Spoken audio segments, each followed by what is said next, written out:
은혜 나오실 하나님 말씀은 욥기 1장 21절로 22절 두 구절만 우리 한음성으로 합독합니다. 이르되 내가 모태에서 알몸으로 나왔사온즉 또한 알몸이 그리로 돌아가올지라 주신 이도 여호와시요 거두신 이도 여호와시오니 여호와의 이름이 찬송을 받으실지니이다 하고 이 모든 일에 욥이 범죄하지 아니하고 하나님을 향하여 원망하지 아니하니라. 아멘. 이 시간에는 고난은 축복을 불러오는 전주곡이다 라는 제목으로 함께 은혜 나누겠습니다. 오늘은 종려주일입니다. 내일부터 한 주간 고난주간이 시작이 되고 다음 주가 부활주일입니다. 그래서 오늘은 고난에 대한 말씀을 전하겠습니다. 고난주간을 맞이하여 우리는 주님의 고난만 찾고 이야기할 것이 아니라 우리가 당하는 고난에 대하여 이기는 자가 되자 라는 생각으로 고난주간을 맞이하고 보내야 합니다. 고난을 이기려면 성경에 등장하는 인물을 본받아야 합니다. 어떤 자가 어떤 고난을 당했을 때 어떻게 이겼는가 모델링이 있거든요. 이것을 본받고 우리도 이기는 자가 되어야 하는데, 그래서 우리는 오늘 본문에 나오는 욥이 어떻게 고난을 극복했는가를 깊이 생각하여 우리도 이 고난을 욥같이 이기는 자가 되어야 합니다. 욥의 신앙생활의 전 과정을 살펴보면 마치 고난은 축복을 불러오는 일종의 전주곡과 같았다는 것을 알 수 있습니다. 욥은 분명히 현실적으로 보면 불행을 당해 있는 상태인데도 그는 그 불행을 불행으로 여기지 않았다는 것입니다. 분명 그의 삶에 불행이 왔는데 그 불행을 불행으로 여기질 않았다는데 우리가 교훈을 받아야 합니다. 욥이 이처럼 분명 불행을 당했으면서도 불행으로 여기지 않았던 이유는 뭐냐면 그는 영적으로 미숙한 자가 아니었기 때문입니다. 그러면 그는 어떠한 신앙을 견지했느냐? 그는 불행을 이기는 신앙이었다는 것입니다. 여러분, 우리 모두 불행을 이기는 자가 되어야 합니다. 그가 불행을 이길 수 있었던 것은 그의 신앙 정신이 제대로 되어 있었기 때문입니다. 여러분, 그 불행으로 여기는 자는 정말 불행한 자예요. 그러나 그 불행 너머에 소망을 보는 자는 결코 좌절하거나 낙망하지 않습니다. 그러므로 사람은 정신이 중요합니다. 정신도 보통 정신이 아닌 신앙 정신이 중요한데 우리는 삶 속에서 신앙 정신이 살아있어야 합니다. 성경에는 정신을 마음으로 표현하는데 마음은 내면의 최고의 의사이고 하나님의 메신저이며 제1의 법정이다, 그렇게 말을 합니다. 사실 세상의 법정은 제2의 법정이고 내 안의 양심, 이것을 마음으로 표현하는데 이 마음이 1차적인 법정이고 하나님의 메신저이자 그리고 내면에 있는 최고의 의사가 마음이거든요. 이 마음도 보통 마음이 아니고 신앙 정신, 신앙 마음이 그렇게도 중요하다는 것입니다. 욥이 가졌던 마음은 보통 마음이 아니라 신앙 정신이 아주 강했던 그런 마음을 가지고 있었다, 정신을 가지고 있었다, 이렇게 성경은 말하고 있는 것입니다. 당시 욥은 재산과 자식을 잃고 심지어 자기 몸에 악창까지 나서 견딜 수 없는 절망적인 상황에 놓여 있을 때 그의 친구들은 욥을 조문하기 위해 찾아왔었다고 2장 11절로 13절에서 말씀해주고 있습니다. 이때 욥은 마치 물 없는 사막에서 오아시스를 만난 자처럼 심히 기뻐하며 그들의 따뜻한 위로를 듣고자 했지만 그의 기다는 산산조각이 나고 말았습니다. 산산이 무너지고 오히려 친구들의 가시돋친 정죄와 비방만을 받아야만 했습니다. 이같이 고난 가운데 있는 그를 그 누구 하나 위로해 줄 자가 없었고 오직 하나님만이 위로자가 되어 주셨습니다. 하나님은 욥의 친구들을 통하여 그에게 고난의 해결자는 친구들이 아니다, 사람이 아니다, 오직 하나님이다 이것을 교훈하셨다 그 말입니다. 그렇습니다. 우리가 고난당할 때 사람이 위로자가 아니고 또는 친구들이 위로자가 아니며 돈도 위로자가 될 수가 없는 겁니다. 위로가 될 수가 없는 겁니다. 오직 우리 주 예수 그리스도 주님만이 우리의 위로자가 되신다는 사실을 우리는 교훈으로 받아야 합니다. 그렇습니다. 고난의 해결자는 사람이 될 수가 없습니다. 오직 하나님만이 되신다는 사실을 하나님이 욥의 친구들을 통하여 욥에게 교훈하셨던 것입니다. 그러면 축복을 불러온 욥은 어떤 자였느냐? 첫째, 욥은 하나님 앞에서 신앙 인격이 잘 정돈된 자였다. 그는 하나님으로 인하여 소유가 풍부했지만 그는 가정에서도 경건함을 유지했을 뿐만 아니라 순전하고 정직한 생활을 추구하고 살았습니다. 신약으로 말하면 그의 나라와 그 의를 행하고 살았다는 것이지요. 천년왕국을 소망하고 그 나라 들어가기 위해서 추구하는 삶을 살았다 그 얘기입니다.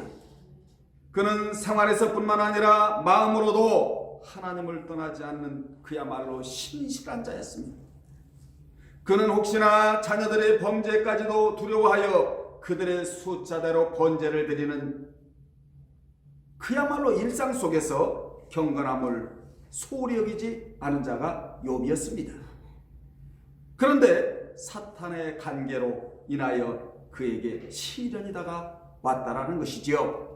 여러분, 사탄은 어떤 자입니까? 이간자요, 고소자인 이 사탄은 하나님 앞에서 그에게 복을 주신 것을 거두시면 틀림없이 주를 향하여 욕할 테니 그리 해보라고, 그렇게 하나님 앞에서 사탄이 송사를 했습니다. 그러자 하나님은 그 소유물을 너에게 맡기노라, 다만 그의 몸에는 손을 대지 말라라고 엄명을 하셨습니다. 그러자 사탄은 욥이 가지고 있던 모든 것을 빼앗아가 버렸지만 그는 불행을 불행으로 여기지 않고 불행 너머의 소망을 바라봤다는 것입니다.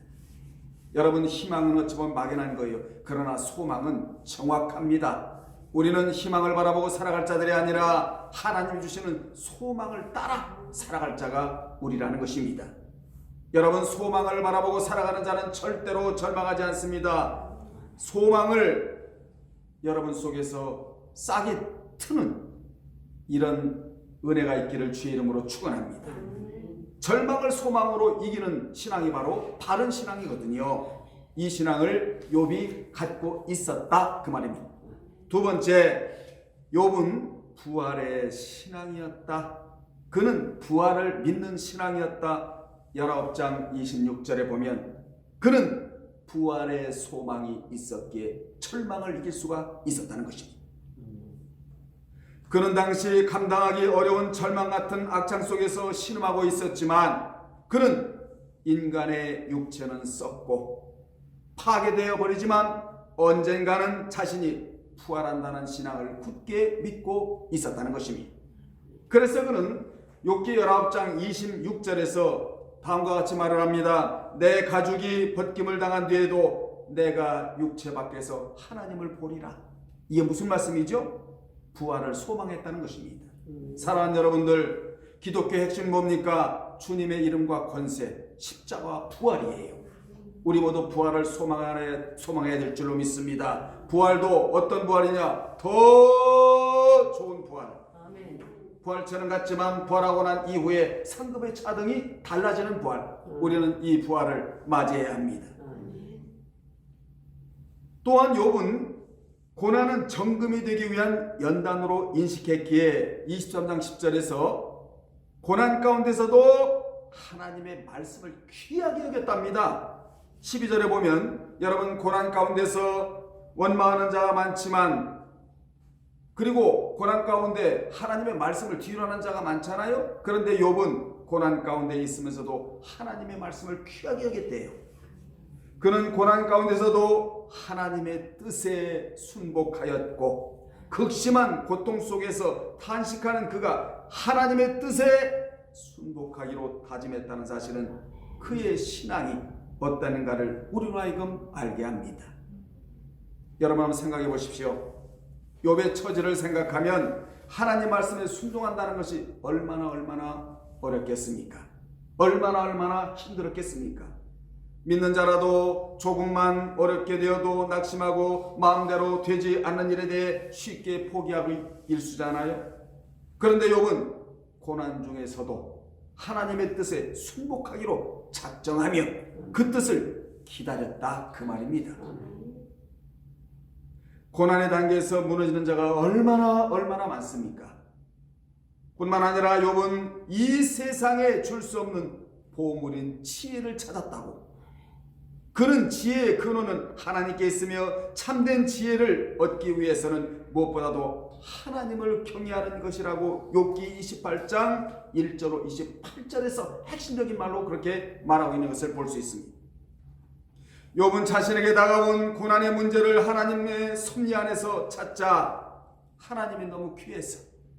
여러분, 고난에는 뭐가 있죠? 의미가 들어있잖아요. 고난이 다가올 때 그 고난 속에서 하나님의 섭리를 찾아야 돼요. 이걸 찾았다는 것이죠. 욥이 찾자.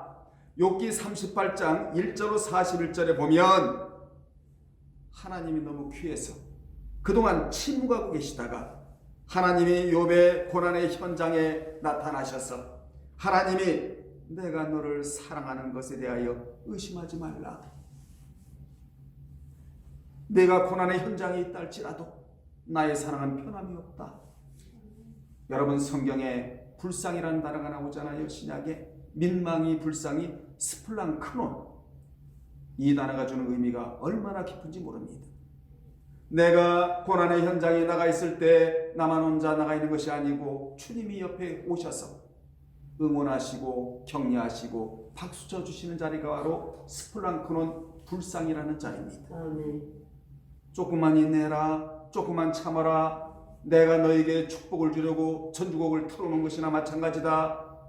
힘들고 어려워도 내가 너를 안다. 내가 당하는 고난 내가 아니, 너는 인내하려무나 견디려무나 참으려무나 참고 인내한 이후에 내가 축복을 주겠다는 자리가 그 자리거든요. 욥이 이런 사실을 은밀의 가운데 알았다는 것이지. 나 혼자 고난당하는 것이 아니고 주님이 곁에 오셔서, 여러분, 주님을 잘 믿고 섬기는 데 있어서 반드시 핍박과 박해와 고난이 따라오게 되어 있습니다. 그 자리에 주님이 계셔서 우리를 향하여 박수쳐 주는 자리가 그 자리다. 이러니 고난의 강한 자가 될 수밖에 없지 않겠습니까? 사랑하는 여러분들, 고난의 최후의 해결자는 하나님이라는 사실을 기억하시기를 주의 이름으로 축원합니다. 크리스찬에게는 불행은 없다는 시를 쓴 한 여성이 있습니다. 영국의 한 여성은 종신 금고형을 받아 평생 죄수가 되었습니다. 그런데 감옥 속에서 예수를 믿고 거룩해져서 이런 시를 씁니다. 주께서 나로 하여금 하늘을 날지 못하게 하시었네. 나는 좁은 새장에 한 마리 새와 같네. 주님이 나를 이곳에 가두셨네. 나는 할 일이 없기에 종일 찬송하노라. 나는 찬송 외에 달리 할 것이 없네. 주님이 찬송하라고 나를 여기에 가두셨네. 나의 영은 주님을 종일 찬양하네. 나는 10배로 찬송을 부르네. 나는 100배로 찬송을 부르네. 눈을 뜨는 순간 찬송하고 잠자리에 들기 전에 찬송하네. 나는 숨질 때 찬송하고 숨을 거두리라. 라는 시를 썼답니다. 여러분, 누가 이 여인을 불행한 여인이라고 하겠습니까? 이와 같이 저와 여러분에게는, 크리스찬에게는 불행은 없다는 거예요. 아멘. 크리스찬에게는 비극도 없습니다. 크리스찬들은 환경의 노예가 아닙니다. 왜냐하면 고난의 언덕 너머에 소망이 기다리고 있기 때문에 그렇습니다. 주의 영이 계신 곳에는 자유함이 있다고. 우리는 주님 안에서 먹고 마시고 즐기고 누리고 행복하고 만족하고 기쁘고, 그리고 주님과 함께 이 세상을 살아가는 존재들이기 때문에 불행도 없고 비극도 없다라는 거예요. 욥은 모든 것을 다 잃었는데도 신앙은 잃지 않았기에 하나님을 원망하지 않았다는 것입니다. 여러분, 다 날아간다 할지라도 하나님은 남아 계시잖아요. 하나님은 우리 편이잖아요. 하나님은 여러분이 믿고 섬기고 계시잖아요. 욥은 하나님 앞에서는 원망해야 소용이 없다는 걸 알았어요. 그는 우리 하나님은 섬김의 대상이고 경배의 대상이며 경외의 대상이라는 사실을 알고는 하나님 앞에서 원망을 하지 않습니다. 그러므로 우리 앞에 놓여있는 크고 작은 사건은 나의 신앙이 진실한지 아니면 가짜인지를 가리는 시금석과 같다라는 거예요. 아무리 믿음이 좋다고 평소에 큰 소리 쳐본들 문제와 사건을 만나면 금방 알아요. 저 사람이 진짜 신앙인지, 저 사람이 가짜 신앙인지, 저 사람이 정말 껍데기 신앙인지 아니면 속이 꽉 찬 신앙인지 금방 알 수가 있는 겁니다. 우리는 믿는 척해서는 안 되고 믿어야 됩니다. 이런 사실을 믿어야 돼요.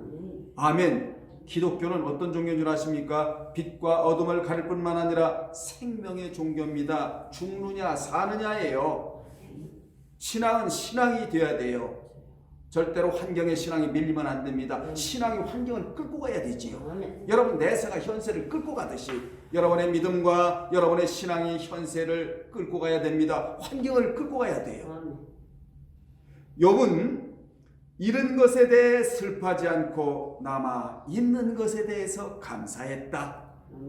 욥은 잃은 것에 대해 속상해하지 않고 앞으로 채워질 것에 대해서 감사했다. 앞으로 채워질 것이 엄청나게 많습니다. 그래서 그는 모든 것을 잃었음에도 불구하고 하나님을 경배했답니다. 이게 진짜 신앙입니다. 아멘. 힘들고 어려도 우리는 예배드릴 사람이잖아요. 창조주께 피조물로서 마땅히 예배드릴 사람이 우리잖아요. 우리에게 남아있는 것 중에 제일 큰 재산이 뭔 줄 아십니까? 돈이 아니에요. 명예가 아닙니다. 부동산이 아니에요. 논과 밭이 아니에요. 제세기간이 남아있다는 것입니다. 이게 최고의 큰 재산이에요. 여러분 제세기간이 뭡니까? 예수 믿고 천국 갈 때까지의 기간을 제세기간이라고 말하는데 이 기간이 남아있다는 것은 최고의 재산이다 그 말이에요. 이 기간 동안에 헌신할 수 있습니다. 봉사할 수 있습니다. 기도할 수 있습니다. 주일할 수 있습니다. 뭔 못하겠습니까? 축복을 끌어당길 수도 있습니다. 치유를 경험할 수 있습니다. 하나님의 기적을 직접 체험할 수도 있기 때문에 여러분에게는 이 최고의 자산인 제세기간이 남아있다는 것입니다. 욥은 여호와께 드릴 것이 아무것도 없었음에도 불구하고 경배와 찬송을 드렸다는 것이지요. 욥은 남이 가지고 있지 않은 독특한 사상을 가지고 있었는데 그것은 바로 적신으로 왔다가 적신으로 돌아간다는 사상이었다. 본전 사상이었다. 다 날아가도 하나님은 남아 계신다. 이 얼마나 좋은 사상입니까? 그는 지금 나에게 물질이 없어도 내가 예배를 드리고 찬송을 드리다 보면 물질은 주어질 것이고 그 물질이 회복이 될 것이며 하나님의 역사가 있을 것이다. 이걸 그냥 믿어 적혀버렸어요.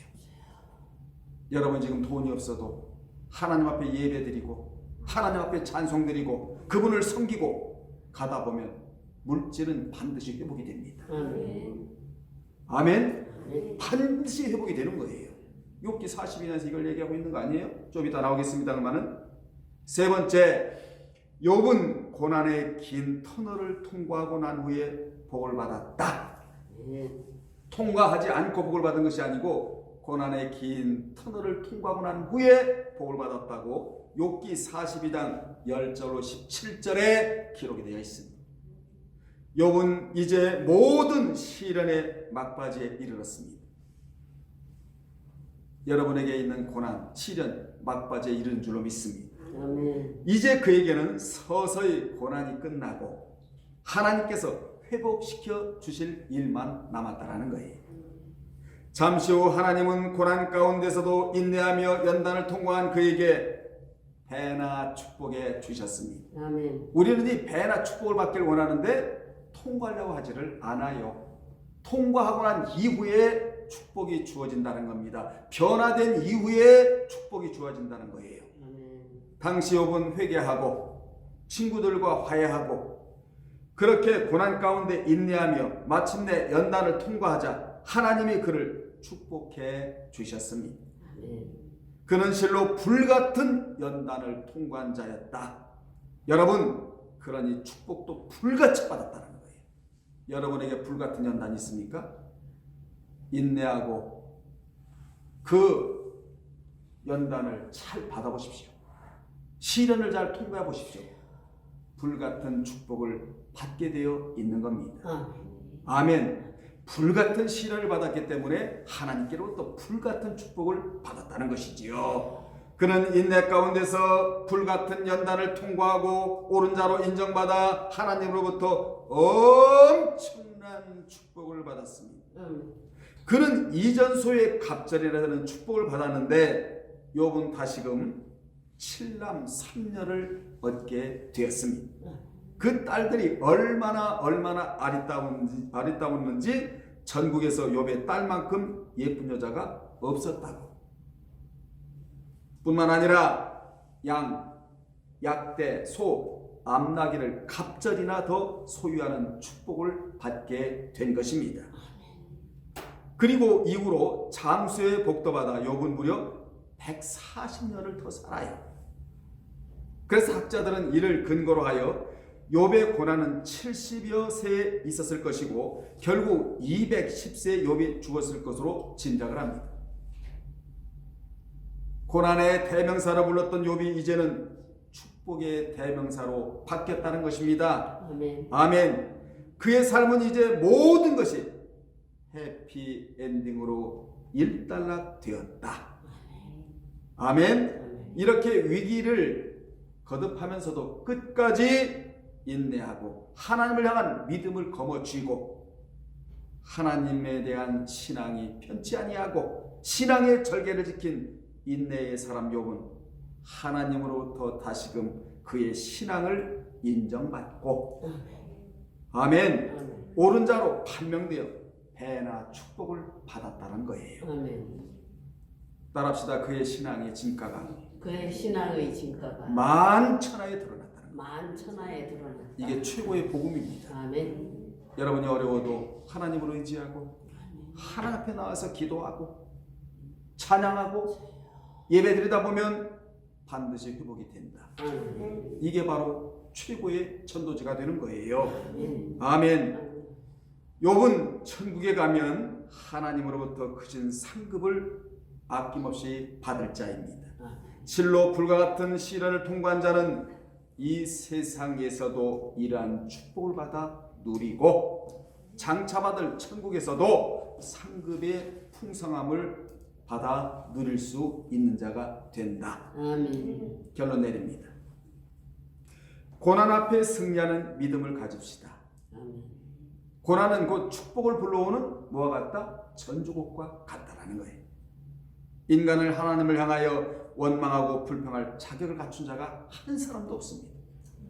하나님 아예 주시질 않았어요. 자격을. 인간은 감사할 조건만 갖춘 자이다. 아멘. 그러므로 고난 가운데 감사하는 것이야말로 참 감사이며 참 신앙이에요. 원망을 빼버리고 원망의 자리에 감사를 놓고 살아가시기를 바랍니다. 고난 주간을 맞이하여 주님의 고난만 자꾸 이야기하지 말고 나의 고난을 이김으로 욥과 같이 복을 받아 누리시는 여러분들이 되시기를 주님의 이름으로 축원합니다. 기도하겠습니다. 하나님 아버지, 고난 주간을 맞이하여 주님의 고난만 자꾸 이야기할 것이 아니라 우리에게 당한 고난을 이기는 자가 되기를 힘쓰게 싸우니 하나님이여 도와주시옵소서. 지금은 가진 것이 없다 할지라도 경배와 예배와 찬양을 드리다 보면 모든 것들이 회복된다는 사실을 오늘 말씀을 통하여 교훈받았습니다. 잃어버린 것에 대해서 낭망하고 앉아있는 우리가 아니라 현재 남아있는 것 중에 최고의 자산이 재세기간이라고 종이 전하였습니다. 이 기간 동안에 하나님께로부터 인정받는 신앙인다운 신앙인이 될 수 있도록 축복해 주옵소서. 예수님의 이름으로 기도합나이다. 아멘.